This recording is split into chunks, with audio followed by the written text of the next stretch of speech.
All right, well, I guess it's time. So thanks for coming. Welcome to Satoshi Sessions. I think this is episode 3. This time I'm talking about fractal mechanics, the structure of how everything works, and the particle lattice. As discussed previously, there's going to be there's more than 200 hours of video content.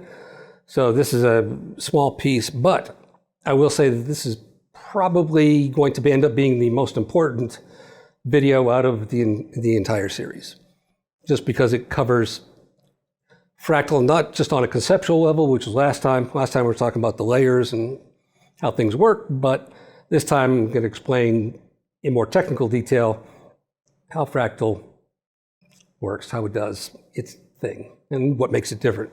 Probably one reason that it would be the most important, the most valuable video out of the entire series is for the people that are using fractal, which is by having Vertisan, the cryptocurrency, or any of the other tokens which are powered by fractal, because fractal is the engine. It's important for people to understand how that provides value in their day-to-day life, why they should care, basically. It's not just look at this technical deep dive discussion and ignore it later. This has real implications and real factors in people's daily life. So as you can tell, I do not have a script. There's no teleprompter, there's no script. This is literally just me sharing knowledge with everybody. This is not marketing, this is not advertising. This is literally, I've spent 12 years of my life and counting, more than 25,000 hours, creating a whole new decentralized finance ecosystem. So now it's reached a time where I need to share that information with people so they understand why it's valuable, how it works, and a collection of white papers really wasn't going to cut it. We really needed some video content so people can understand, people can ask questions, have some conversation back and forth, write things out on the whiteboard. No, I am not a paid actor. That was funny. Somebody actually made that comment. So I'll take that as a compliment. Thank you. I barely have an outline. Really, it's just like the first 4 or 5 minutes, and then after that, we're just going down the rabbit hole. So first thing I'm going to do is define fractal. Then I'm going to spend a few minutes diving into basic talk on economics. Not that that's very exciting. And then we're going to go into fractal mechanics and the particle lattice. First and foremost, what is a fractal? I really am not a fan of going back and referencing Bitcoin, blockchain, crypto 1.0 as I call it. But it really helps sometimes to put things in context so that people can draw similarities and parallels in terms of a knowledge transfer. Bitcoin is a cryptocurrency. The idea of that originally was intended for it to be money that could be used by regular people that did not require a centralized bank or government for it to be valid and consistent. Back in 2008, we have Bitcoin. Bitcoin is powered by blockchain. Blockchain is the underlying persistence mechanism that stores transactions, stores the data. So when you send money from this individual to that individual, there is a ledger, a public ledger that says that this money moved from this person to that person. Yes, the transaction was valid, it was signed, cryptographically signed, more to the process than that, but the basic principle of the blockchain is to persist those transactions in a chronological order with the information that they need in a way that is immutable, meaning it can't be changed. So the idea is, in the future, people can look back at the blockchain and say, this is the complete history of every transaction that ever happened. Effectively, perfect accounting. But doing that in a way where people have faith and confidence that that data, that information, those transactions are immutable. They haven't changed. If there's the possibility for change, then there's a possibility for corruption, which then means you can't have faith or trust in that money that was defined. Bitcoin is the cryptocurrency. Blockchain is the engine that powers it for persistence and guaranteed immutability. And this is circa 2008. Yes, obviously it's still being used now and it's more popular than ever. There were some limitations I'm not here to badmouth anything or bash any other technology, but I'm going to do a little demonstration again. I know I did it before in another video. It applies here regarding Bitcoin, blockchain. We'll get to that. But effectively, blockchain is sequential, can do one thing at a time. It can also do one block every 10 minutes. So a collection of transactions gets put together, goes into a block, and that data is written to a hard drive somewhere. And then it gets replicated out and written to multiple hard drives. But fundamentally, the idea is things are happening in order. These are the transactions that happened. Write it to a disk. Ensure that it's immutable so it can't be changed in the future. Cool. It works great. Fundamentally, yes. But it can do one block every 10 minutes, which means that doesn't work if you're at the grocery store, as an example. I know I've used the example before, but it's really poignant. If you go to the grocery store and you're in the checkout line, waiting 10 minutes for a transaction to be committed and verified and say, yes, this is 100% good and solid, that doesn't work. Nobody's going to stand in line at the cash register for 10 minutes. As a store of value, Bitcoin is great because the data is immutable and the speed doesn't matter. Now we have 2024.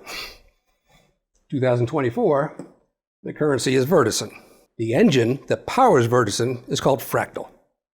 So as Vertisan is equivalent to Bitcoin, Fractal is equivalent to blockchain. It is the persistence mechanism that ensures that data is immutable, that transactions get processed, and that it's going to be valid into the future. There's a couple small differences. Instead of being sequential, Fractal is asynchronous. What does that mean? It means it can do lots of things at the same time, not just one in a row. To a degree that it can actually do 34 billion transactions at its maximum capacity at the same time. Blockchain can do one, Fractal can do 34 billion. Small difference. The length of time it takes for Fractal to completely process, cryptographically create a particle, make sure it's valid, process a transaction, do it in a way that it can't be altered, can't be modified, can't be hacked or corrupted. All that happens in less than 1 second. So Fractal can do 34 billion transactions at the same time at its upper limit, but it always takes less than 1 second to fully commit. That's faster than if you were trying to pay with cash or your card, debit card, bank card, credit card, which means anything powered by Fractal as the engine is viable for retail. Can I go to the store? Yes. Can I pay quickly? Yes. Can I ensure that the money that I spend is spent correctly, it's not going to be corrupted, nobody's stealing my funds, so on and so forth? Yes, absolutely. So that's our difference between 2008 and 2024. There's nothing wrong with blockchain. Please don't think that I'm bashing it. I would be the last person to bash it since, anyways. In order to achieve that speed, is it dependent upon internet connectivity, or how does it function at that speed? Because you're saying it's faster than credit card transactions. Yes. I feel like what slows down a lot of credit card transactions is the internet. Like you're waiting, like, oh my God, connection is trash, or the machine is just not working efficiently. Sure, there can be limitations that slow down the process, but it doesn't require a lot of bandwidth or a lot of resources.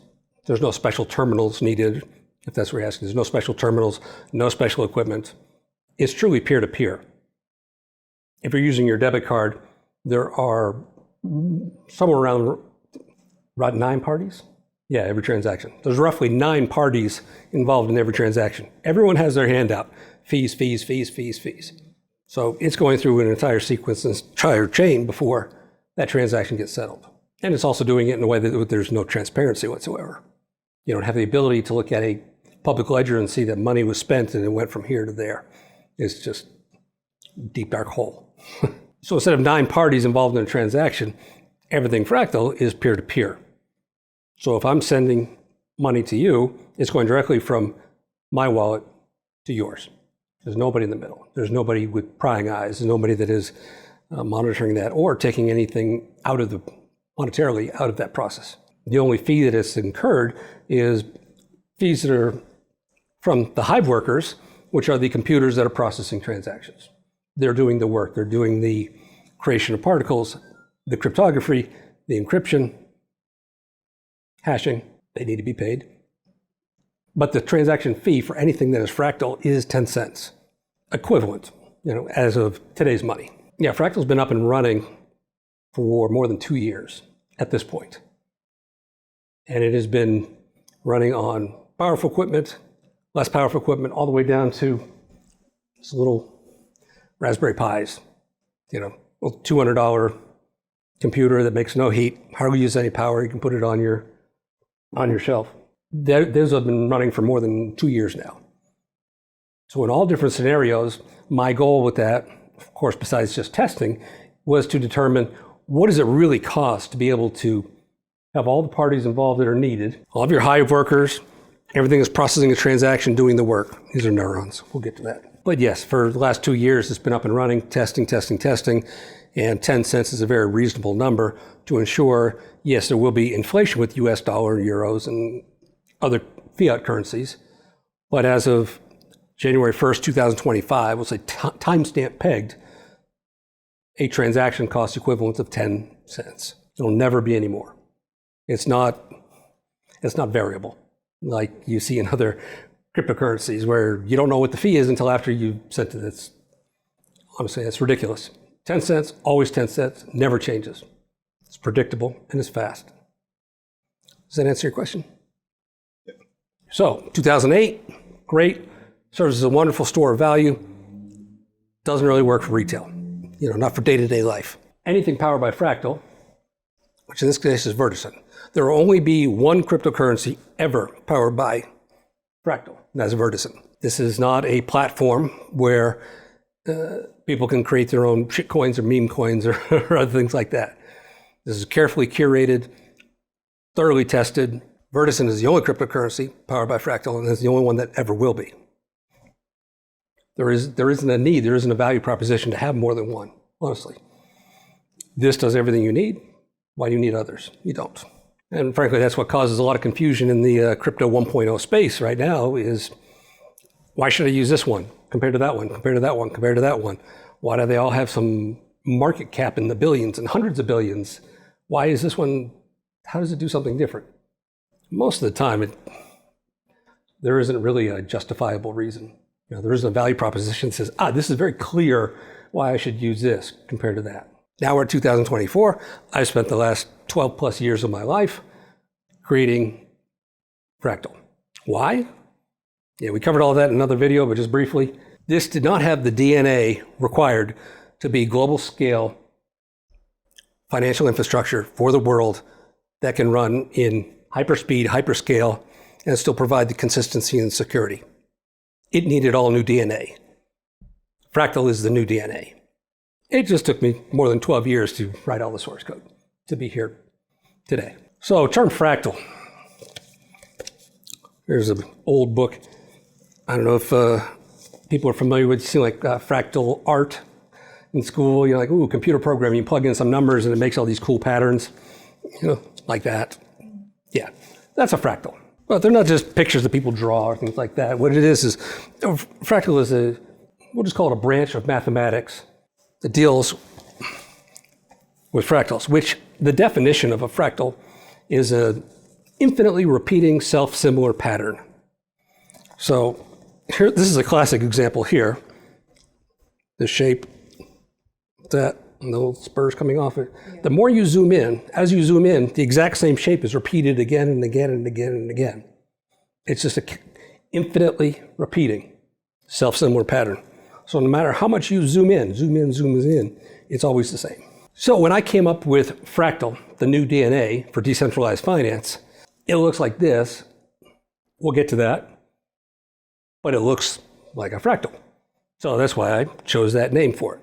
And frankly, Fractal itself is derived from, the implementation is, I guess you'd say, a combination of graph theory combined with a neural network, and throw in some abstract mathematics and some other stuff. But We're going to get into the graph theory thing in a little bit.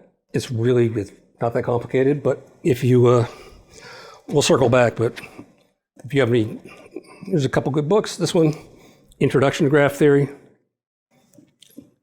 Well, that one's a little deeper.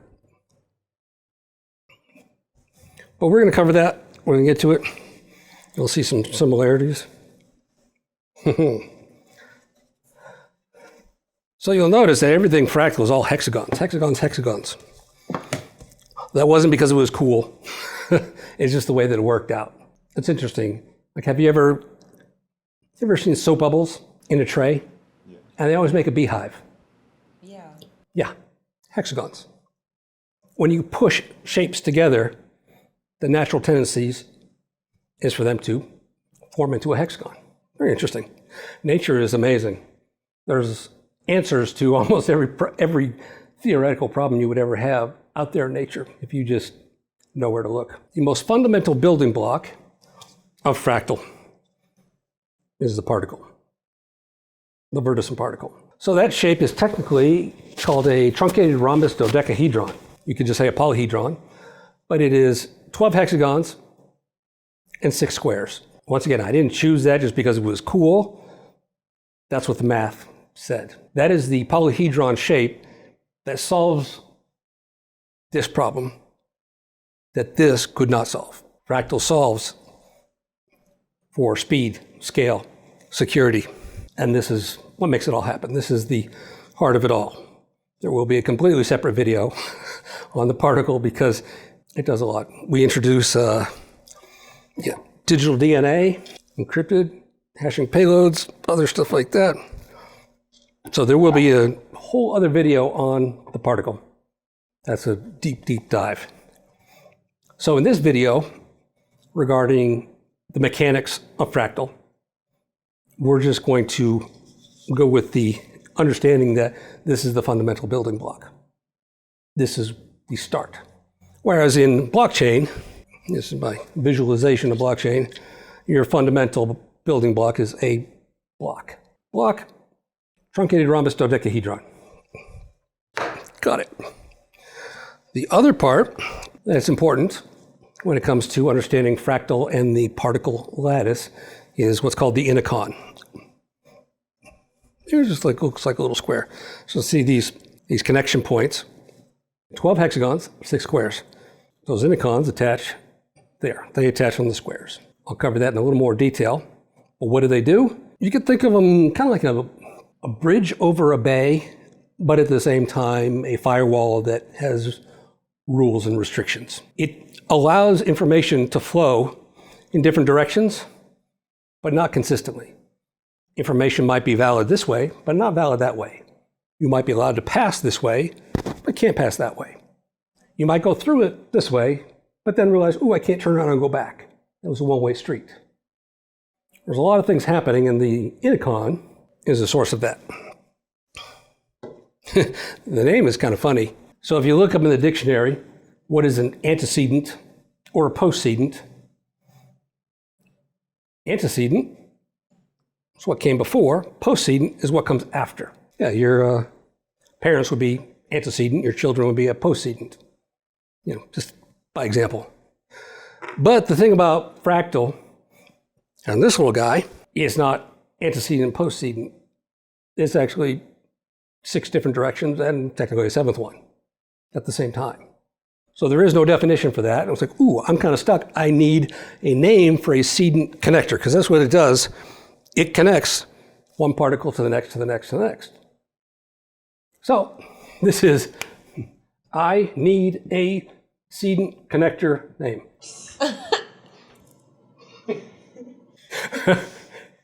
Yeah, that's it. That's where I came up with the name for it. That's what an inicon is. It connects one particle to the next, to the next. So I have a question. So Yes. when it connects, you said it connects differently? Yes. Because it's not, you compared it to like a one-way street, and then sometimes you can go back, sometimes you can't. So it's kind of like that. So every connection is different? I'll show you. I'll start with an easy one. If you look at it from this side, you see one color. If you look at it in a different way, you see completely different. So depending on which direction you're going, It has different rules, different regulations. You see something differently. And this prism here is actually a very good example. So when the light is shining from this direction, you see those colors. From here, it's completely different. From there, it's different. So just to help visualize the idea of when you look at it different ways, you see different things. And different rules are allowed. That's what the intercon does. It protects access to the particles. It also provides a route to get to a particle. And that has to do with graph theory, which, yeah, getting ahead of myself just a little bit, but we'll do super quick. So in a graph, you have nodes and you have edges. There's a graph. This is a node, that's an edge. Your maps, like Google Maps, Bing Maps, it's a graph. Every intersection is a node, every street is an edge. So when you want to get from this point to that point, it might do a breadth first search or a depth first search. Depth means it's going to go as far as it can, following one path. Breadth means it's going to go all these first, then expand from there. But the idea is, I want to get here, and I'm starting there. So your streets, let's say the speed limit here is 45, but over here it's 70. And here it might be 30 miles an hour, or kilometers. And here it might be 50. But even though this is physically a longer path, you can see you can go faster here, than you can there and there. So your best path is going to be that way. That's how Google Maps works. This is what's called both a weighted and directional graph, because this might be a two-way street, but let's say this one here, so we'll put two lines because these are both two-way streets, but this one is just a one-way street and that one's a one-way street. So of course, if you were doing your Google Maps, it's going to say, yes, I can go in this direction to get from that node to that node, and I can go that fast. So in graph theory, that's called directional and weighted. Weighted is translated as your speed in Google Maps. Directional means, can I go from this direction to that direction? Fractal's the same. These little intercons here, they're not the nodes, they're the edges. They determine, is it a one-way street, is it a two-way street, is it a six-way street? It's more about the math than physical stuff. But to help understand, if you think about Google Maps, that's a very easy way to understand graph theory. This is like a six-way street, six-way directional, which means if I want to start, this is sorry, quick tangent, but this is a two-dimensional drawing. That way and that way. It's on a glass board. So that's two-dimensional. If you want to take it out in 3 dimensions, we have a node here, a node there, and then you need the connection going this way. Fractal is 7 dimensions. So you can't really visualize it because the human brain can only visualize 3-dimensional space, but the math is the math. So here, this is 2 dimensions. Next we go to 3 dimensions. And then that is so we can grasp the understanding of what is happening with Fractal. But on a math level, it's 7 dimensions. That was kind of the solution to the Holy Grail. But anyways, I digress because I wanted to talk about economics briefly before I got into the technical part. Not that economics is all too exciting, but the thing is, when you're talking about money, digital money, it doesn't matter if it's paper money, credit card, cryptocurrency, digital money, you're still talking about finances. You're talking about something that makes a difference between are you living in a little studio apartment or you're living in a nice house, do you drive a car, you don't have a car, so on and so forth. We can't really talk about money without talking about economics. They're always bundled together. Even though we have digital space and cryptography and other stuff like that, and how you persist data, still fundamentally we're talking about its use, its utilization, whether it's fractal or blockchain, is for money, which is something that is valuable in your daily life. So back to our favorite Ludwig von Mises, the king of economics. I'm going to read something briefly here from page 125 from the Theory of Money and Credit, which is basically the Bible of economics.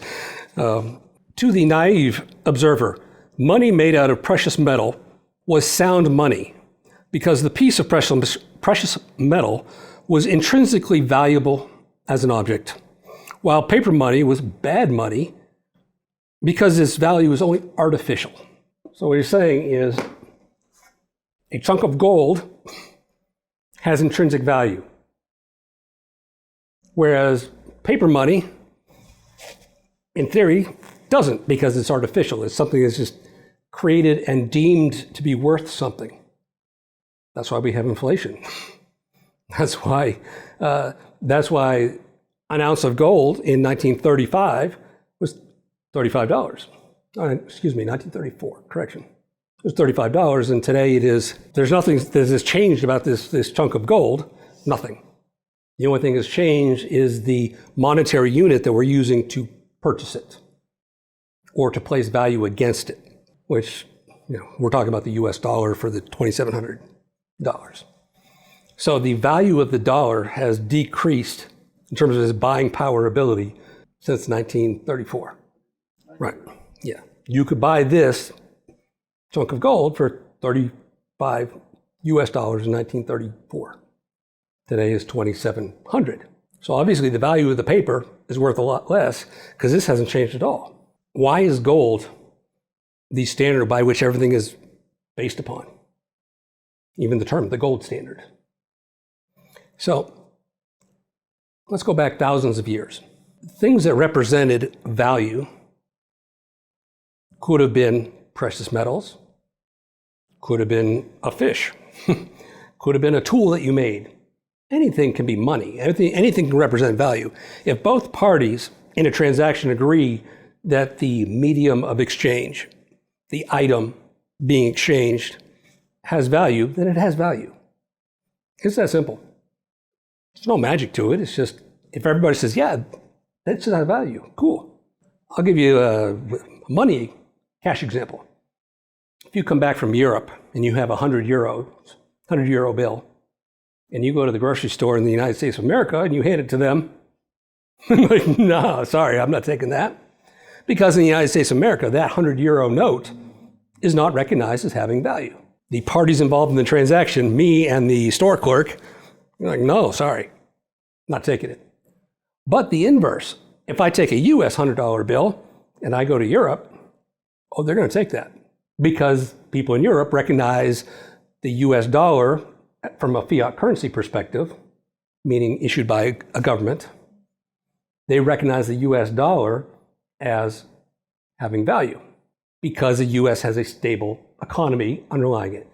If you brought some Zimbabwe dollars, they'd say, well, no, because there isn't stability in the economy that is propping up this, as von Mises said, this artificial money, artificial value. But gold, circling back to this, why is gold the thing?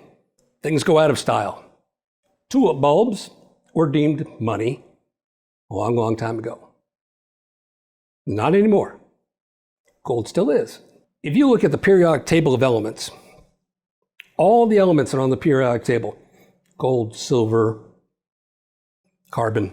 Well, there's lots of carbon in the world. Does that have value? Maybe. It's not scarce. Scarcity is something that plays a role in economic value. Is it hard to get, or is it easy to get? Gold's hard to get. There isn't a whole lot of it, so it's scarce. Silver has value also, but less value. The properties of gold that make it the ideal intrinsic value item is the physical properties of the metal. It's shiny, yeah, people like that, because it looks valuable, but it never oxidizes, which means 50,000, 100,000 years from now, this is going to be just as shiny, just as bright, and it'll look exactly the same as it does now. Million years, billion years, because it doesn't decay. Most of the other elements on the periodic table decay over time. Silver Oxidizes. Right. It might not be losing much of the metal itself, but it's losing some. You go out 50,000 years, 100,000 years, a million years, you have nothing left. I mean, it's a real thing. Oxidation. Gold doesn't oxidize. It's hard to get. There's not a lot of it. It never oxidizes, which means it's always going to maintain its weight and its state into the future. Another thing that's important is when you melt it, it becomes liquid, as with pretty much everything. But when it reconstitutes, cools off, it looks exactly the same as it did before.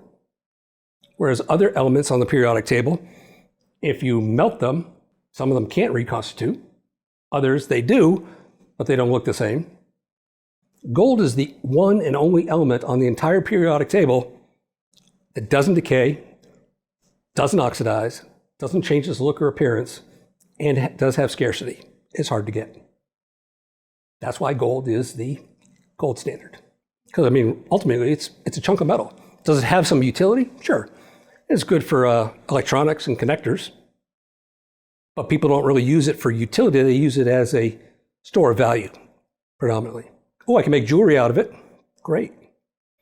That's another one of those tangent qualities of gold. People don't discard it. The amount of gold that has been processed, mined out of the ground from the earth that exists today has always existed. There isn't less now. People don't discard it. They don't throw it away. Whereas other things, they might. Oh, copper penny. Toss that in the trash. Copper, that's out. Silver, other things.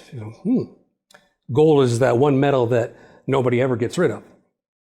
Even jewelry. Oh, take it and melt the jewelry down, make a gold bar out of it. Cool. Those are the reasons why gold is gold. Back to Ludwig von Mises here. Just to quote this one more time, since it's only in one sentence. To the naive observer, money made out of precious metals was sound money because the piece of precious metal was an intrinsically valuable object, while paper money was bad money because its value was only artificial. This has intrinsic value. But here's the problem. What if all of a sudden some country finds $4 or $5 trillion worth of gold in the ground? Now your supply has changed significantly. Supply and demand. Back to the economics of it all.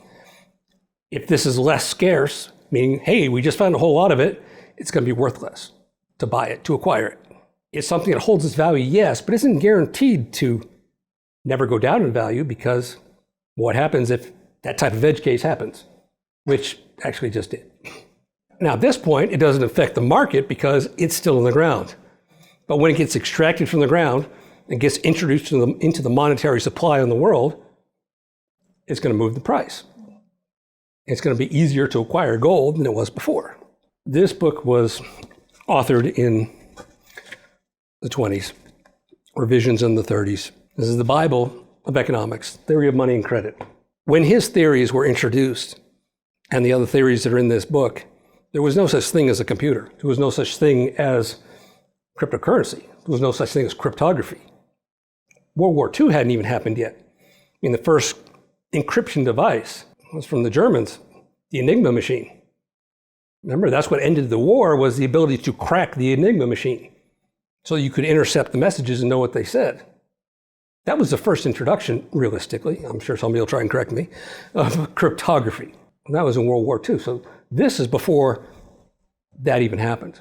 There was no concept of anything that we're talking about today, whether it has Bitcoin or Vertisan or anything else. Bitcoin has proven to hold up to the regression theorem because it retains its value over time. But there's an issue, which is this is all SHA-256 encryption and hashing.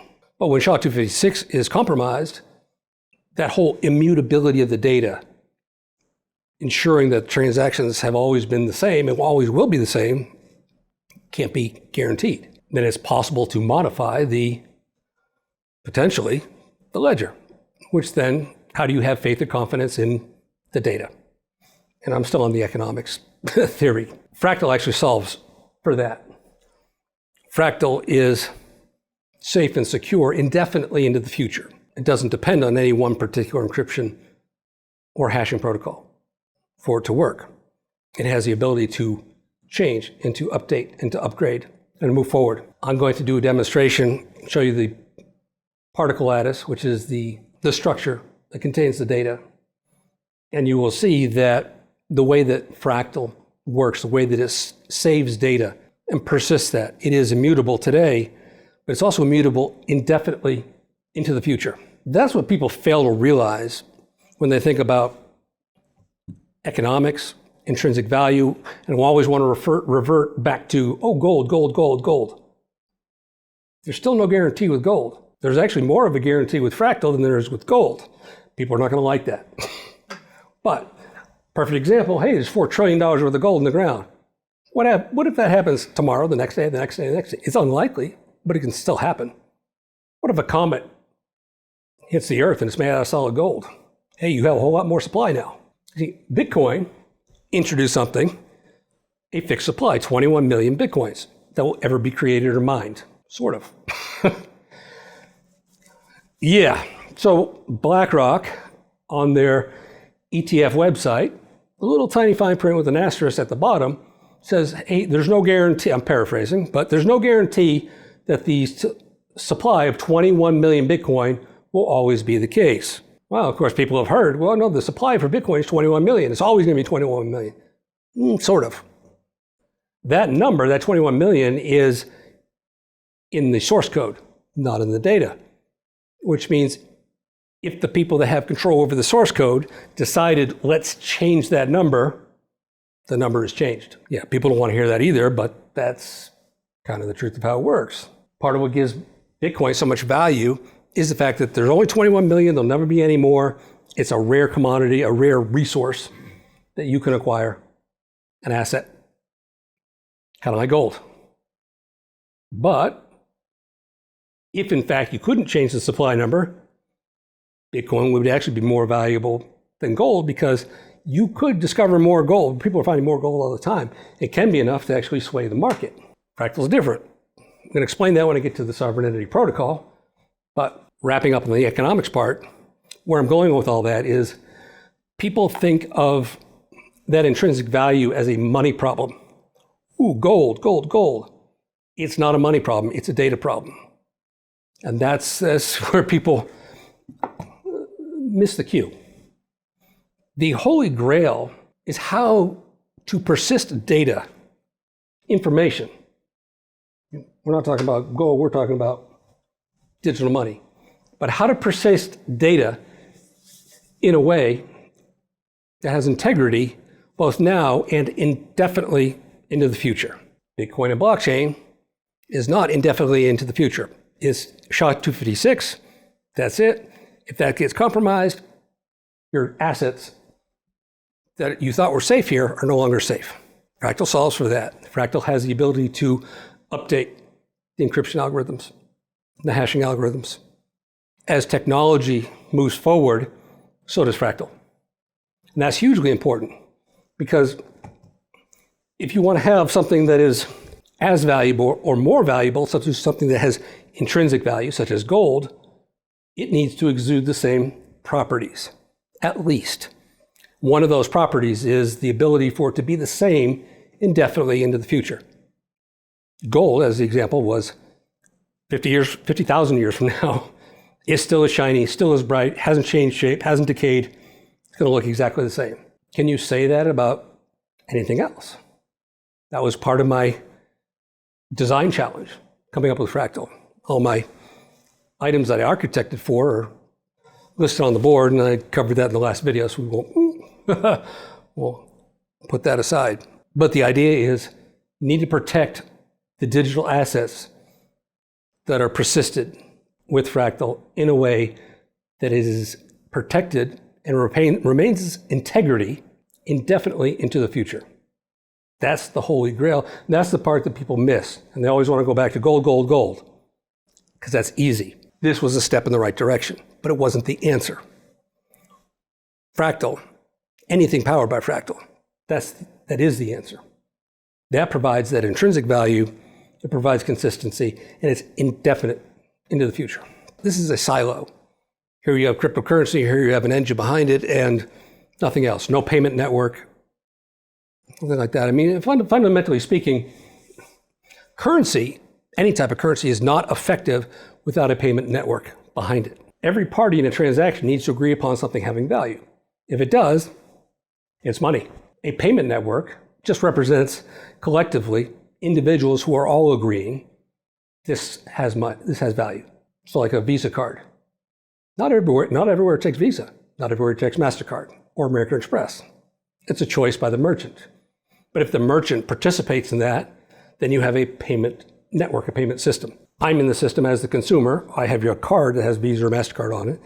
You're a merchant and you say, I'm accepting that, I'm recognizing that has value. Cool. We now have a payment network. Any currency in the world is useless if it doesn't have a payment network behind it. This does not have a payment network. It didn't. This is a piece to a much larger puzzle. It was a proof of concept. It was a step in the right direction. But it wasn't the ultimate answer. The ultimate answer took me 25,000 hours plus and still going. And that's here, which is different DNA. It required different DNA to make that happen. That's the conclusion to the economics part. You need to have something that has value. You need to be able to protect that value indefinitely into the future. That's why people watching this video, that's why you should care. Because whatever you do to earn a living in this world, you spend your time, you have some knowledge, some expertise, some physical ability, whatever it is, but you are trading that time and that effort for some monetary return, for something that you and the rest of the world recognize as having value. But the problem is with fiat currencies, US dollar, euros, otherwise, is you've gone to work, you've earned, let's just say it's this much, it's in your hands, right? But 20 years from now, it's like your fingers were open. It's like a sieve, you know. Remember the gold in 1934 was $35. Now it's $2,700. The gold didn't get bigger. It's like everything that you earned became less. And that's a huge problem. That's why we need to talk about the economics first before we talk about the tech part, is because that money that you go and earn, you've dedicated your life, your time, trying to support yourself, support your family, provide for retirement, provide for your future. What happens when you can't work anymore? And the problem now with fiat currency is you are effectively trying to outpace inflation, which is a losing battle. So the money that you earn now turns into this, turns into that, turns into this.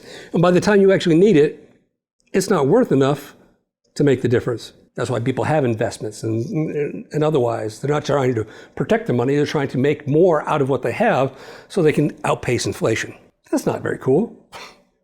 That's not cool at all. Now imagine if you have something like Vertisan, powered by Fractal.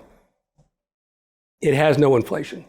And sure, in theory, so does Bitcoin. But what happens if the 21 million supply changes? Then it doesn't anymore. Then you're back to the same problem, being worth less and less. Your buying power goes down. Vertisan, powered by Fractal, is different. When I talk about that, we jump into the sovereign entity protocol. This is kind of what a fractal looks like. Fractal has curves. Remember the graph thing that we were talking about? It all starts with the sovereign entity protocol. It's just what I call it. This would be the genesis particle. In blockchain, there is a genesis block. This is a block. These are transactions. Transactions are collected, send money from here to there, there to there, there to there. It's just data. It's packaged together, kind of like a batch.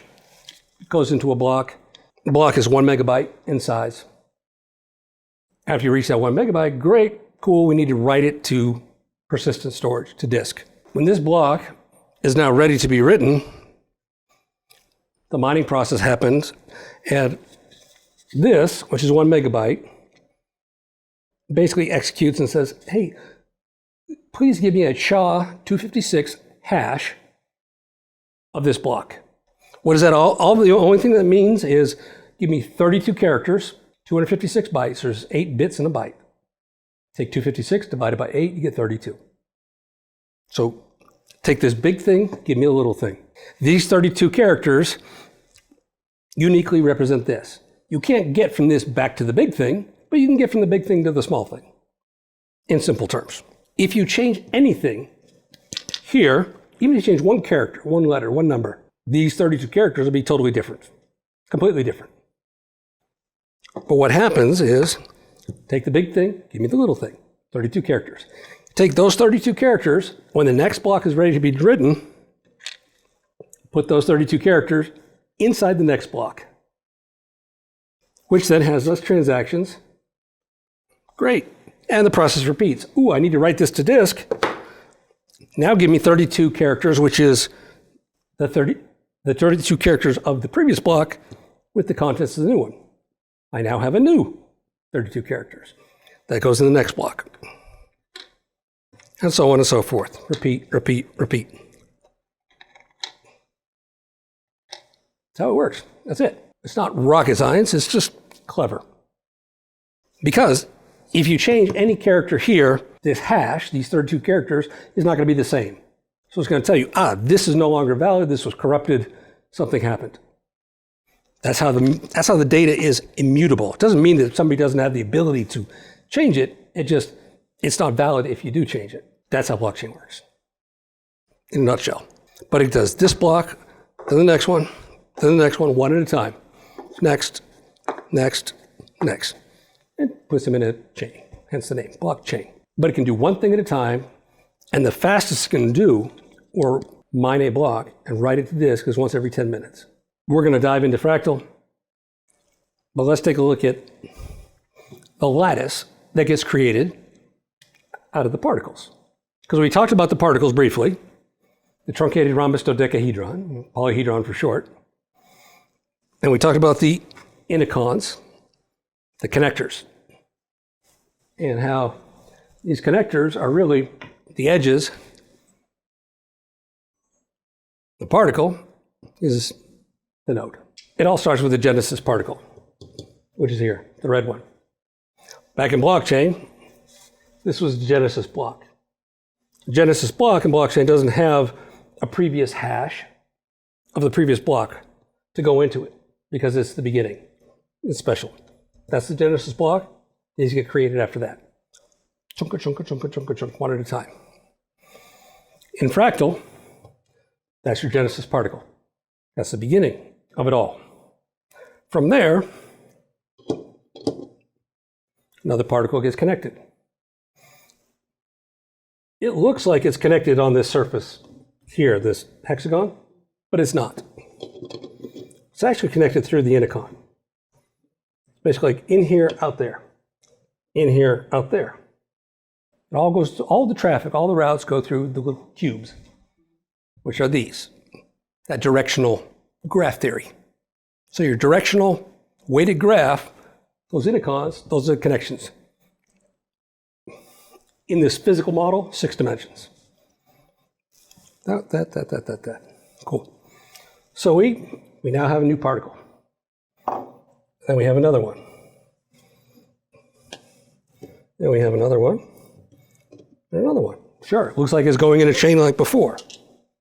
But it doesn't only go in that direction. It also goes in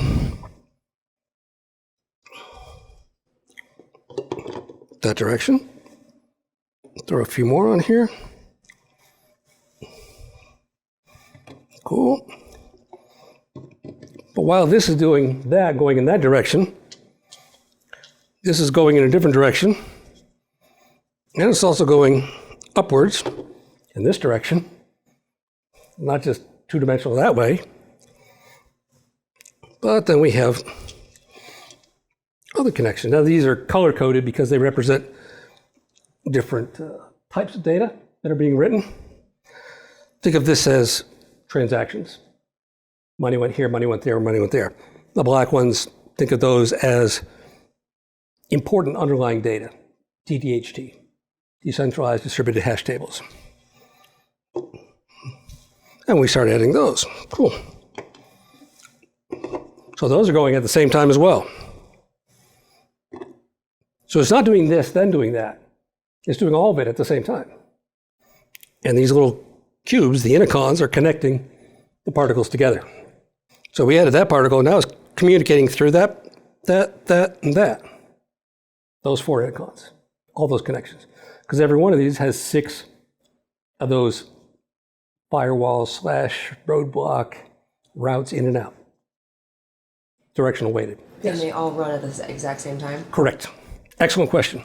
So back here with our blockchain example, when I'm ready to write the next block, you take the hash of the previous block, those 32 characters, and it gets inserted into the next block. Visualize that happening in 6 directions at the same time. So I can take a hash of this, put it here to get to the next particle, and this particle says, yes, I'm a postcedent to this in this direction. But you can do it in the other direction at the same time because the hash of this in that direction, the indicons make all the difference. Hash in this direction is different. But it's still immutable, it's still protected. You still can't change the underlying data without it invalidating the data itself. As you can see, we're going in a couple different directions at the same time with different types of data. It's not just transactions. We have transactions, we have DbJB data. If you take out these other ones, you can see how it just looks kind of like that or this, but going in 2 directions at the same time. But it doesn't stop there because you start introducing these blocks in the middle, but it also doesn't stop there. Continue going in higher and higher and higher. So we go that way, this way. Technically it happens in 7 dimensions, but we can only visualize 3, so 3-dimensional model. Started from the genesis particle, but then it just keeps growing and expanding in all directions at the same time. These are not in any particular order. I'm just populating, I guess. But it creates this impenetrable lattice. These indicons. It's like, see, that goes right there. So from here to here, there's an indicon. Why is that important? Back to our weighted and directional graph theory at Google Maps. How do I get from here to there? What's the fastest, most efficient way? Here, you only have one way. Backwards, you're writing it forwards, you can read it backwards. Cool. Not really. This, every one of these indicons is one of those there, which means it's always being evaluated. How can I get information from this particle in the lattice? This is the information I need. That's where I need to write next.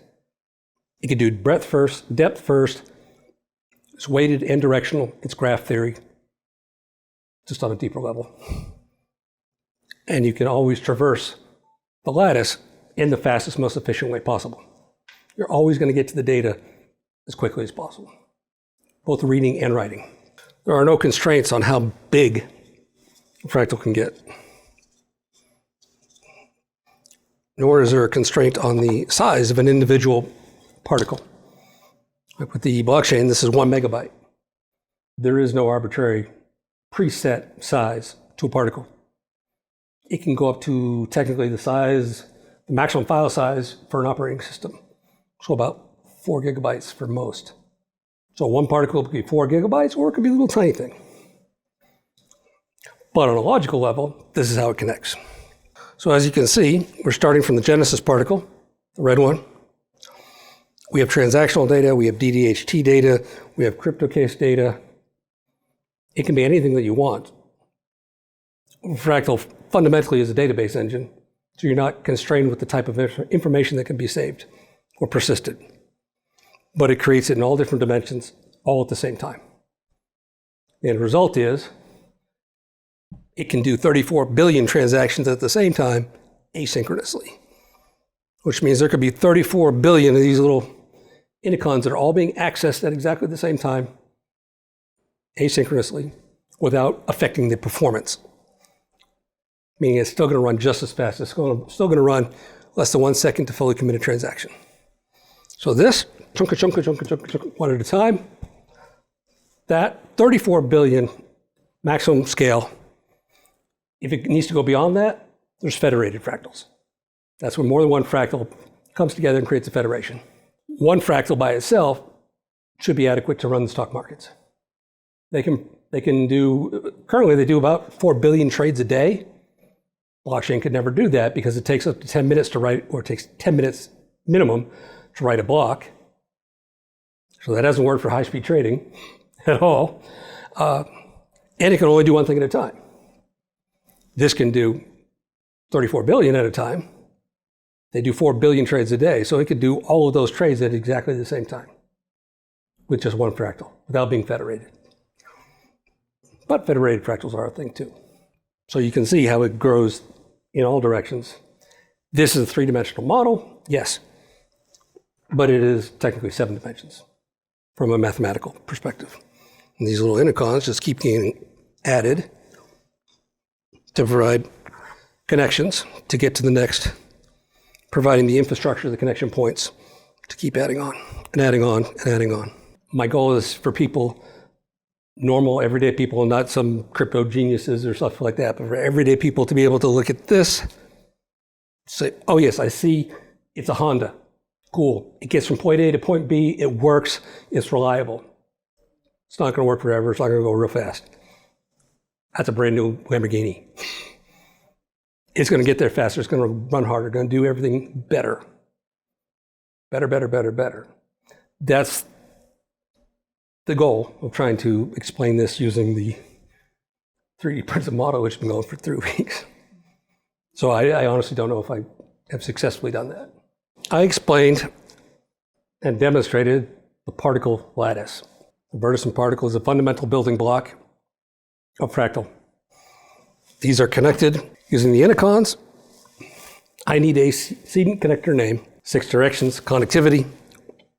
That's what regulates the flow of information in and out, access to the particles, graph theory, directional and weighted. And then circling way back, what is fractal itself? The elevator, like 20-second, what is it?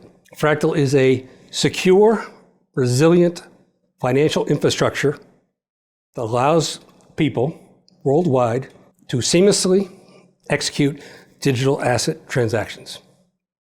Digital assets are everything from money, digital money, tokens, titles, so on and so forth. Fractal operates on everything being a digital asset. And on a lower level than that, a data object. Those data objects live inside of the particles. Once again, this is in another video, but inside the particle is digital DNA and an encrypted payload. So those transactions, that information, that's in red. Put them together and make a unique combination. Fractals is something very unique. Because we're talking about immutable data, meaning data can't be changed. That was part of the value, right? Fractal can actually do mutable, immutable data. What that means is you can preserve the integrity of that lattice, all the connections, all the hashing, everything that says that yes, this is in the right order and nothing has changed, but at the same time have the ability to update information like a regular database engine. The existing particles in the lattice stay exactly where they are. But let's say the payload inside of this one, we want to add something new. And that's not valid anymore. What happens on a technical level is inside the particle, the payload is extracted, that's in red, and removed from the particle and the DNA. So right now what you have is basically an empty husk. What was of value being protected by the armored shell of the particle and the DNA of the particle is now here. You have removed it. You have decoupled it from the DNA. By doing that, if you have the right credentials, of course, this information can be changed, updated after it is decrypted. Because this is not hashing, this is encryption. Encryption is 2 ways. Hashing, if you remember, take the big thing, make the little thing. You can't go from the little thing back to the big thing. Information has been lost in that process. Encryption is different. Encryption is when you create a cipher, you make it difficult to impossible for people to understand what's on the other side, like the Enigma machine, World War II. But that's encryption because when the message was received, they would plug it into their Enigma machine on the other end, and it would decrypt the message, return it back to its original state. So your payload in the middle of the particle, the thing that was being protected the whole time, This provides the structure, this provides the integrity. Inside the particle is the payload. That's your data. Like M&M, chocolate in the middle. Okay? But if you have the right credentials, this is encryption. So this can be decrypted back to its original state, modified, and then what happens is that particle stays right where it is, and a new particle gets created, and the payload is then introduced into a new particle, and that gets added to the lattice. So the original still stays where it was, but it's just an empty husk now. And what that does is that's preserving the integrity of the lattice and the connections for the anticons and the structure. But it's now been hollowed out. The part that was important has been removed, has the ability to be updated and changed. New particle created and attached to the lattice in a new location. Has a new address, basically. So as you can tell, I didn't choose the shape. 18 sides, 12 hexagons, 6 squares. Like I was talking about the soap bubbles. When you put, nature solves the problems for you very often. If you take those soap bubbles and you take that out in 3 dimensions and start adding height to length and width, you start getting this. Introduction of the anticons provides that regulatory method, the pass, to be able to allow traffic, deny traffic, allow access, deny access. What does that lattice look like on even a more logical level? This is a logical representation of that. And this is a 3-dimensional logical representation of a 7-dimensional data structure. This is the basic idea of fractal on the board. Starting from the genesis particle, you have curves. These curves extend out. They go in all directions. This is a 2-dimensional board, but picture that going in all directions. When these curves, they get data written to them. These are segments, not blocks. It's more like a data page. If you're a database person, whether that's SQL Server, Oracle, big data stuff, data gets written to a hard drive in data pages. Information gets collected in memory, says, I now have enough to write this fixed size, whether it's like 4K, as you know, 4 kilobytes. Boom. I write that to disk, write it to disk, write it to disk. So these are data pages. These are not, this is not blocks. This is database theory, set theory.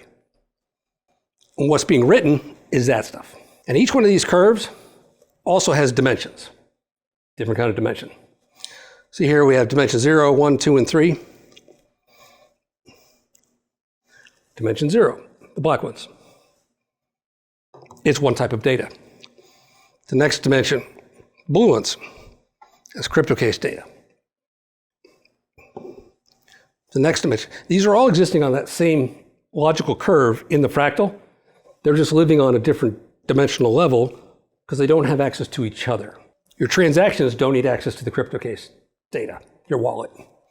Nor does it need access to DDHTs, decentralized distributed hash tables. It doesn't need access to the plumbing, things like that. So each one of these curves have dimensions, and that's what these are color-coded for, to represent different dimensions on a curve. Logical construct, logical construct. What physically gets written to a disk, a bunch of 1s and 0s. So these are data pages. That's what governs what's physically written to the drive.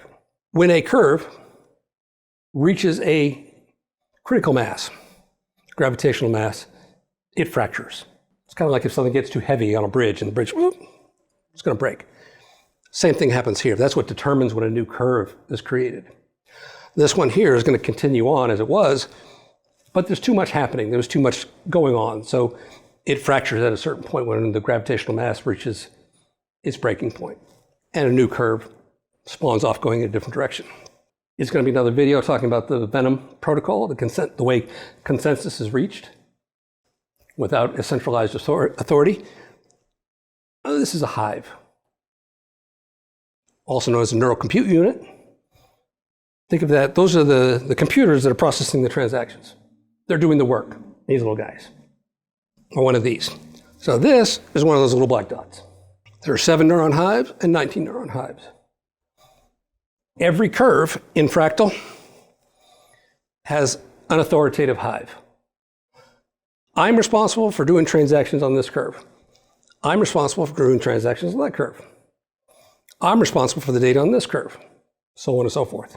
The individual neurons, because it is a neural network, the individual neurons, which are fundamentally computers, big or small, powerful or weak, those individual neurons do not always maintain the same place. Like I said, we're going to go into that in the Venom protocol. They get cycled in, cycled out. Tap, whoop, you're out, time's up. There's never a consistent spot for any of these to be living in. It helps to reduce the possibility for bad actors and corruption. Kind of like how casinos do it, where no dealer sits at a table for hours. Like, oh, you've been there 30 minutes, tap, tap, you're out. Same kind of thing. Yep, they all get cycled in, cycled out. And they are authoritative for the curve that they are managing, or curves. So these curves, when they reach a particular amount of stress, transactions, activity, they fracture. A new curve gets created, the other one keeps going, new one goes, there's a new authoritative hive for that. Neural compute unit. It all stems from the sovereign entity protocol and the Genesis particle. So let me take a second to, well, probably a few minutes, but take a few minutes to jump into that. That's the red one. This is where it all starts. Every particle has DNA and a payload. What's in the payload of the Genesis particle? That's where we're going. That is the sovereign entity protocol. That's the name I came up with to describe what it is. But you could think of it as all the configuration, options, and features, and the limits that this fractal is going to employ from now through the end of its existence. For example, what is the total supply? For Vertisan, digital money, their supply is 1 billion. There are 1 billion currency units. There will never be any more. It is a fixed supply. Back to our master of economics himself, Ludwig von Mises, and in my previous videos, if there is a fixed supply, there is no inflation. You have something that's going to retain value. When you go to work and you earn that money that you earn, if you put it in Vertisan, as an example, this is not a pitch, not marketing. If you put it in blockchain or Vertisan, it's going to be inflation free. The money that you put in there, if you take it out of the fiat banking system and put it into decentralized finance in these vehicles here, these instruments, you're not going to experience inflation. That's why Bitcoin has gone up massively in value. It is a hedge against inflation. All these big investment banks and companies, they are parking money there because instead of fighting inflation, they park it there. It doesn't experience inflation. When they want to take it back out, it's worth a lot more in the currency, the fiat currency that they're exchanging it for. But if you think about it, if the world itself decides to just use decentralized finance, you never have inflation in the first place. In the previous video, we talked about Vertisan being accepted at restaurants using the Vertisan card as an example, which has a built-in fingerprint scanner. You go to the restaurant, remember it's 10 cents for a transaction, powered by Fractal. Visa MasterCard is 3%, 2.5%. $100 meal is $3. Hey, Mr. Restaurant, can I pay with Vertisan? Cost you 10 cents. Hell yeah, right? It's not a hard sell because they don't need any new equipment, no terminals, no nothing. It's just because it's truly peer-to-peer. Nobody in the middle, not 9 parties. Covered this in the last video, but use case for Fractal and for Vertisan, day-to-day life, daily life, no inflation. So if the world at large, individuals choose to just embrace decentralized finance instead of using decentralized finance to get more fiat money, that's what's happening now. Ooh, I take fiat money, I put it into decentralized finance, it goes up in value. This is actually going down in value, and this is staying the same, is what's really happening. Then they exchange back out to get back to the fiat money. And then they're back to the inflation and filling up a strainer. But if you just use decentralized finance, just keep the money there, then the money that you earn from going and doing your job, whether it's digging a hole in the ground or teaching or what have you, physical, mental, intellectual, it doesn't matter what your job is.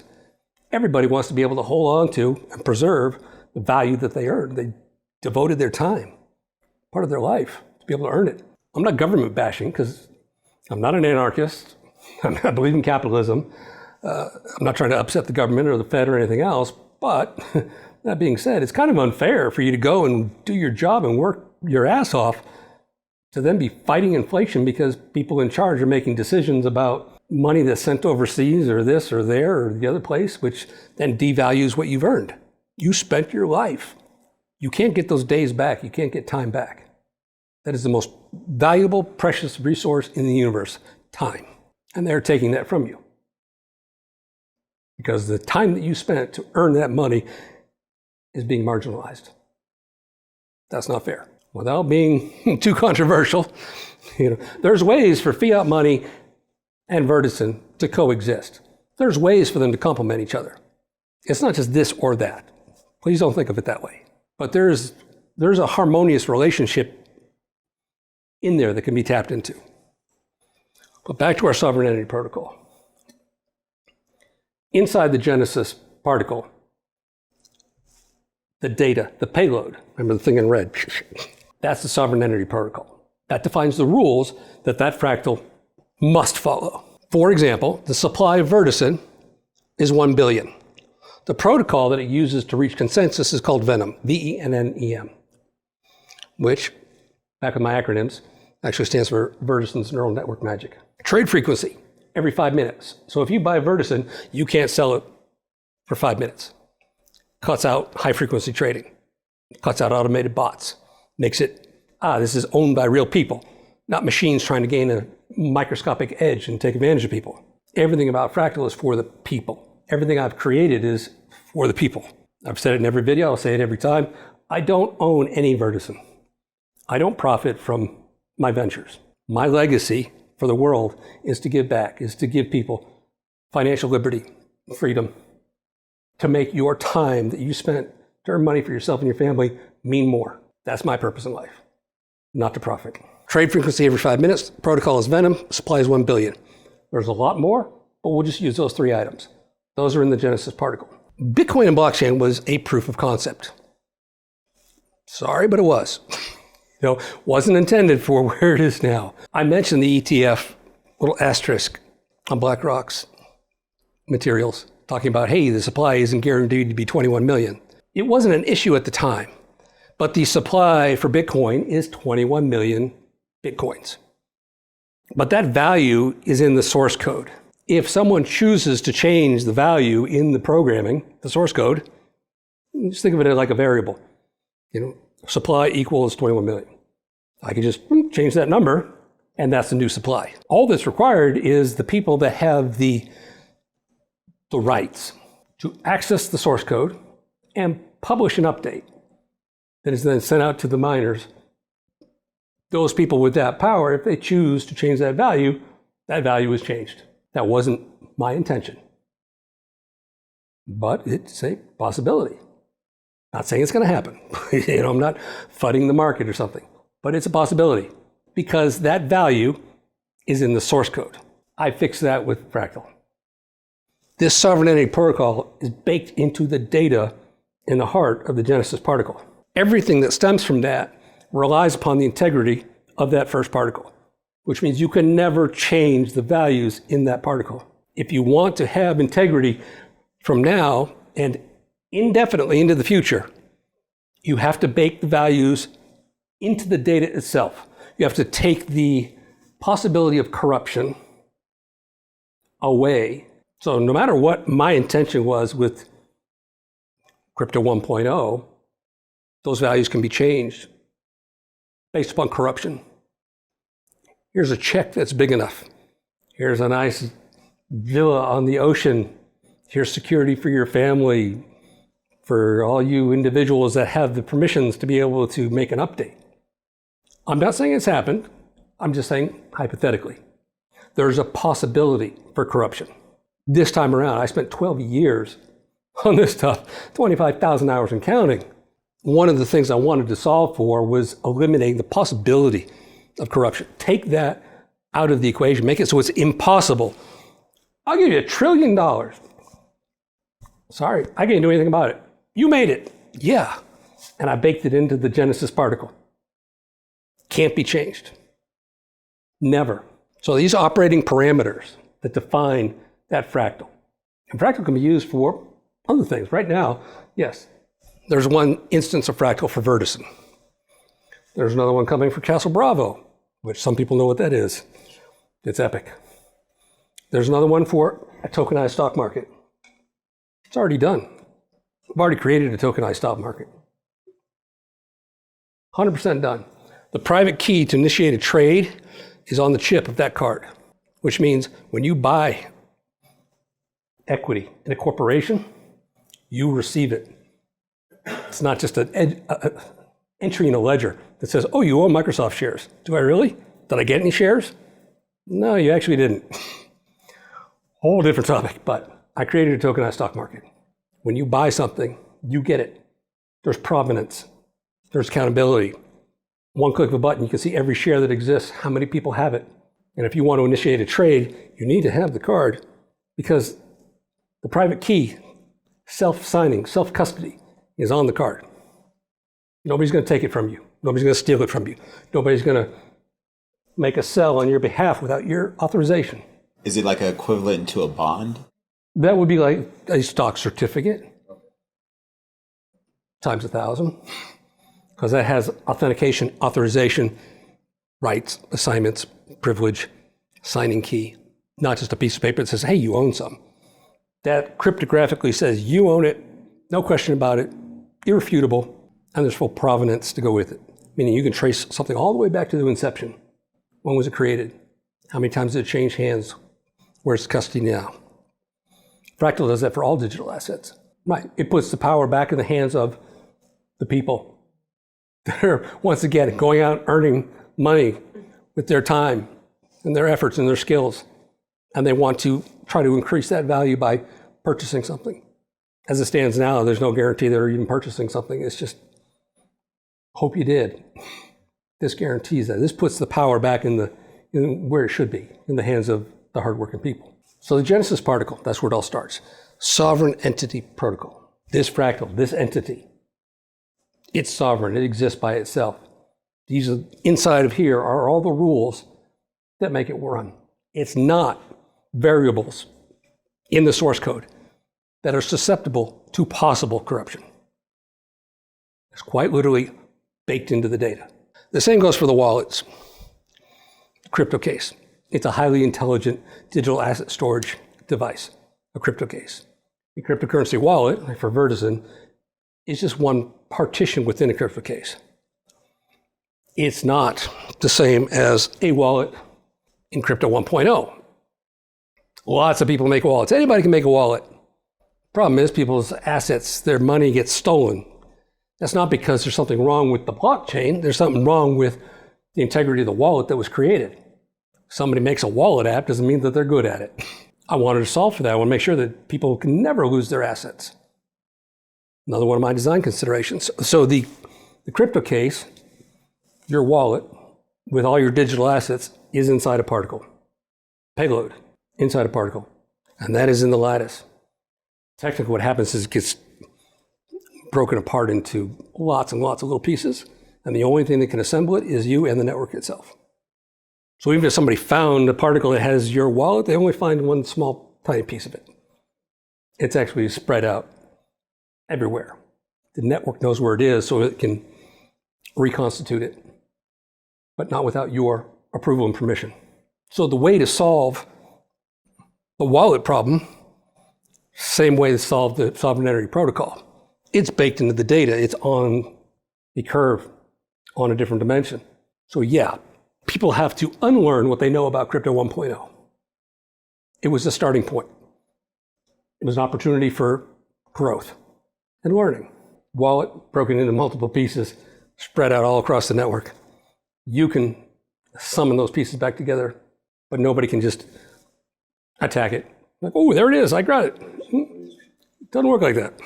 So I talked about the Genesis particle. I talked about the curves. Segments are data pages. That's how things are flushed from memory written to disk. Those are not blocks. Data pages. And the data lives on multiple dimensions on every curve, and we illustrated that through the particle lattice. The white ones, the black ones, the orange ones, the blue ones, and the red one. This, I guess, is relevant. This is the persistent stack This is our particle lattice, that thing. Underneath that is the neural fabric. That's what manages all this connectivity. And that's what tells an application or a transaction or a neuron which Inicon to go find to start its route to get to where it needs to go. That's what the nebula does, which is the name for the neural fabric that lives underneath everything here. Then we have the hardware itself. Devices, down here. Physical devices, hardware abstraction. I explained that last time, 6-bit words, blah, blah, blah. Neural fabric, here's our particle lattice. These are all logical constructs, these are physical devices. Remember, everything is still ultimately ones and zeros on a hard drive somewhere. That's the basic idea of fractal. And you see fractals in nature all the time. Whether that's petals on a flower, you know how they're all spiraled up, beautiful. Infinitely repeating self-similar pattern. So when you see the same shape again and again and again and again going in these beautiful directions, those are fractals. That's a branch of mathematics. If you're into discrete mathematics, lattice functions and equations, if you really want to bend your brain around a little bit, that'll help understand part of how fractal does what it does. Combine that with neural networks and deep learning, because that's the nebula part. And, like I said, graph theory. Graph theory, nebula, neural network, persistence, devices, particle lattice. What's the end result? Your money's safe, money's secure, 100, 1,000 years into the future, no matter how much technology improves and increases. Remember the demonstration I showed you here? Separating the payload from the DNA? Like, this encryption methodology got cracked. We need to come up with something new. Extract the payload, decrypt it, re-encrypt it with something new, bind it with DNA, create a new particle, add it to the lattice. 1,000 years into the future, Bitcoin is not going to be holding your value. It's going to be compromised. Sorry, just the truth. Fractal is designed to, no matter how much technology improves and increases in power and capabilities, whether that's quantum computers, quantum resistance, or otherwise, Fractal is going to stay ahead of that and have the ability to ensure the part that ultimately what people care about in this video is my money safe, is my money secure, 50 years from now, 20 years from now, when I go to retire, is it going to be there? Is it going to still be worth what it's worth now? Yes, yes, yes, yes, and yes. This was the starting point, not the answer. Fractal is the answer. And Vertisan is the one and only cryptocurrency that is powered by Fractal. I want to talk about just one more topic before we wrap up the video. Ring contracts, because the sovereignty protocol kind of ties into that. A ring contract is how a transaction is executed in Fractal. That's a whole different video. Transactions are not this party and that party. It's actually a ring in my world. And you have participants on that ring. Maybe you want to buy a car. You're on this side, seller's on that side, great, but your mom needs to approve. She's on that ring also. You have multiple parties on that ring, part of a transaction. So it's not just one side or the other side. There's lots of different scenarios. Whole different video. But I'll give you 4 basic ones in Fractal when it comes to Vertisan. Simple send. From me to you, click, go. Doesn't come back, no recourse, no nothing, just go. Next one is send with rollback. This solves for one of the shortcomings of Crypto 1.0, which is there was no fraud reversal protection built into Crypto 1.0 because there's nobody to call, there's no customer service, there's no, it's an autonomous network. This is fully autonomous also. But now you have send with rollback. So let's say that first time I'm buying something from you, you're sketchy. So I send you 100 Vertisan, but I send it with the ring contract, send with rollback. So instead of going directly into his wallet, it goes into an escrow attached to his wallet with a time frame. And I determine what the time frame is. Whether I want it to be a minute, an hour, a day, a week, doesn't matter. I set the rules because I'm the one sending it, send with rollback. Let's say I set it for a week and you're supposed to mail something to me, right? Cool, I send you the 100, so now you have it, you know that you have it, but it's in your escrow attached to your wallet. Your job is now to send me something. Maybe you send me something that's not right. That's defective. I ordered a Brioni tie. You sent me some garbage instead, some knockoff. Luxury goods, that's the thing. I get it. Say, well, that's not cool. That's not what I asked for. I reach out to you. You go, oh, no, that's the right thing. Rollback. It comes right back to me. That 100 I sent to you, it didn't go from your escrow into your wallet because you didn't fulfill your part of the bargain. I sent with rollback. So now, boom, fraud reversal protection. Well, it comes right back to me. There's only so much that a network can do and a database engine can do in an autonomous world. But send with rollback provides power and flexibility that doesn't exist in Crypto 1.0 or any derivatives thereof. Nobody has that. That one feature alone is a reason for people to use Vertisan, but also have faith in Vertisan and Fractal. I send you the thing, great. You send me the thing, great. Click, release. You get it's released, no problem. Send with rollback. Here's another ring contract that can be used for Vertisan. Send with multi-signature. Remember the car thing? My mom needs to approve it, so she needs to provide her private key authorization. I approve. And I'm buying it, so yeah, I approve. Multiple signatures to be able to complete a contract, ring contract. Certified send is another, which I kind of put here. That's something that if somebody sends to your wallet address, Crypto 1.0 or any of the derivatives out there, you receive it. What if you don't want to receive it? What if like some terrorist organization, this is hypothetical edge case, terrorist organization wants to set you up, or some grand conspiracy wants to set you up and make you look bad and say, oh, he supports terrorism by sending from a known bad wallet to your wallet. What are you supposed to do about that? With Crypto 1.0, you don't have any options. Yes, you received it, congratulations, but there's also now a clear trail coming from bad actors, which means it's possible that there's third-party services that validate that chain of custody and say, ooh, you're possibly affiliated with that, so we're not going to accept, we're going to give you a trust score that says nobody should ever accept any crypto from you. So that's bad. People can attack your credibility by sending from a bad place. Certified send fixes that. Two ways. You can mark your wallet. Nobody can send to me without certified send, which means they try and send to you, it just bounces back. Sorry. It's kind of like certified delivery. You order something in the mail and it's valuable, so you need to sign for it. Certified send.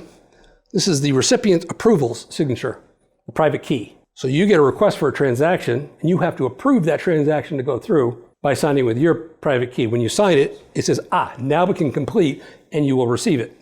That way you can block anything you don't want to receive, which means you're not susceptible to somebody trying to tarnish your reputation or cause you problems. Certified send. It's a really good idea.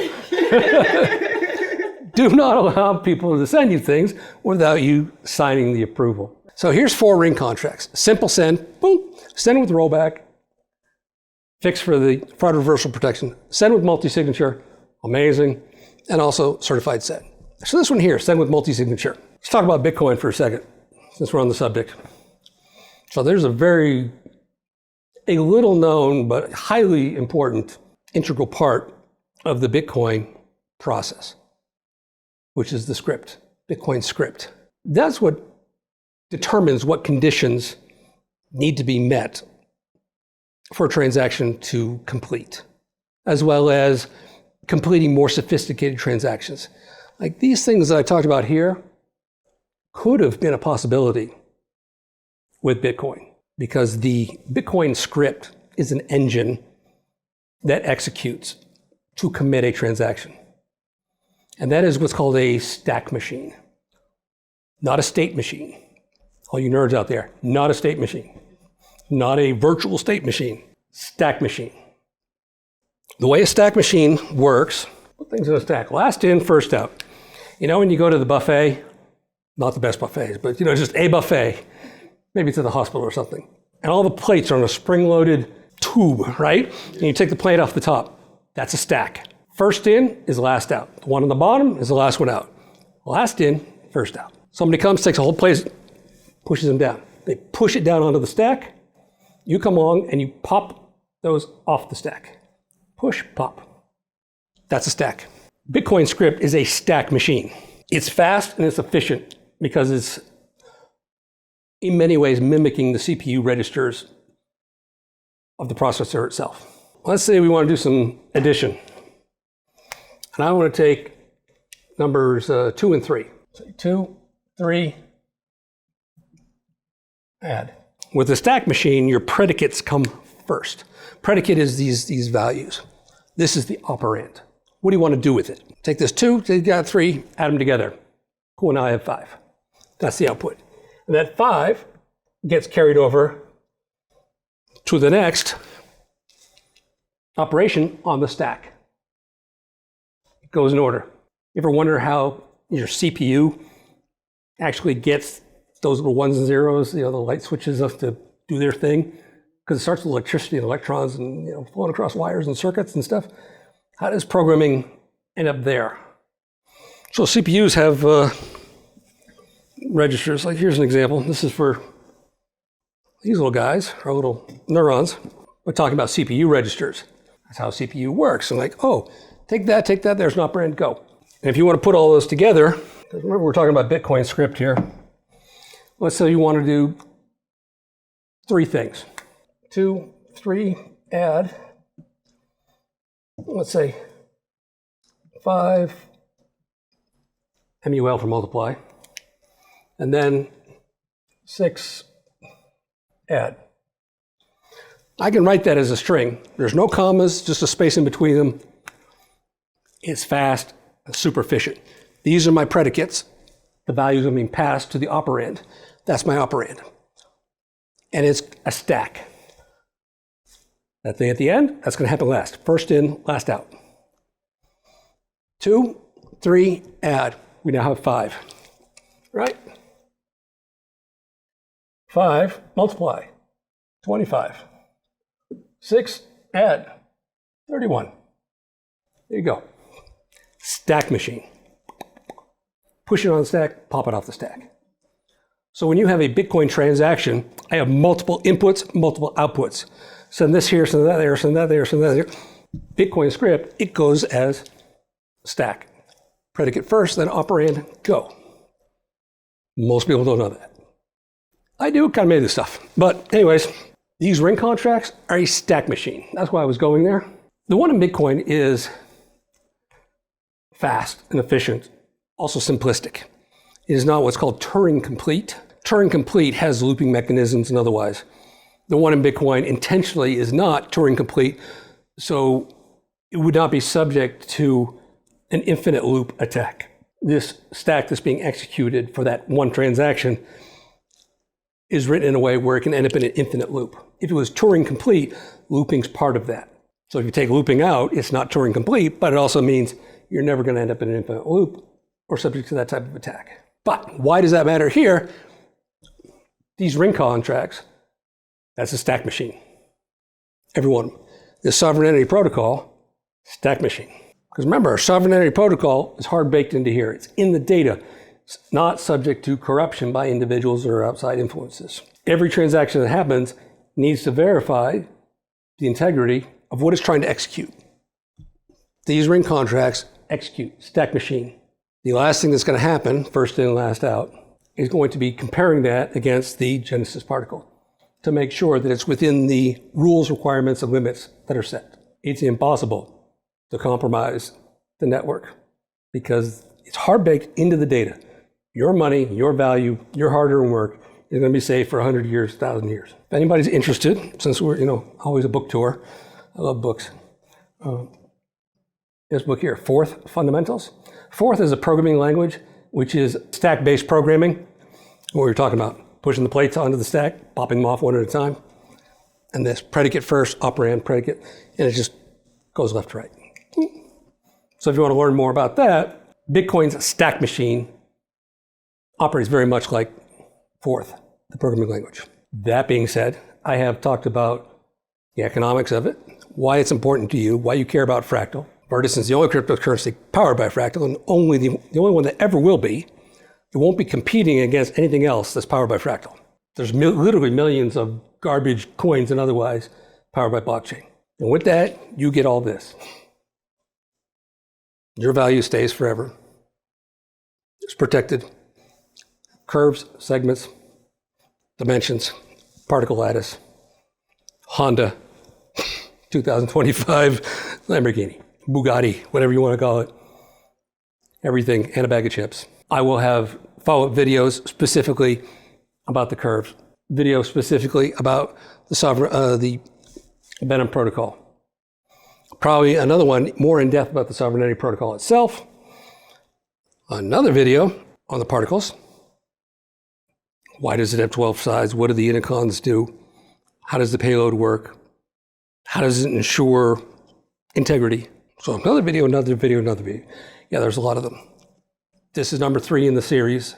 I expect this is probably the most valuable one that will be out of all 200 plus hours. This really provides the incubus for understanding where the value comes from, where the protection for your hard-earned money comes from. So I will say thank you for watching if you watch this whole thing. And thank you for sitting here and listening to me run my mouth. Blah, blah, blah, blah, blah, blah. Yeah, we'll continue to make the videos. As I said multiple times, it's not marketing, it's not advertising. This is literally just disseminating the knowledge of what I've created, what I've devoted my life to. Because what I've devoted my life to is to restoring financial lost liberties for all the hardworking people of the world, not for my own personal gain. So, thank you, and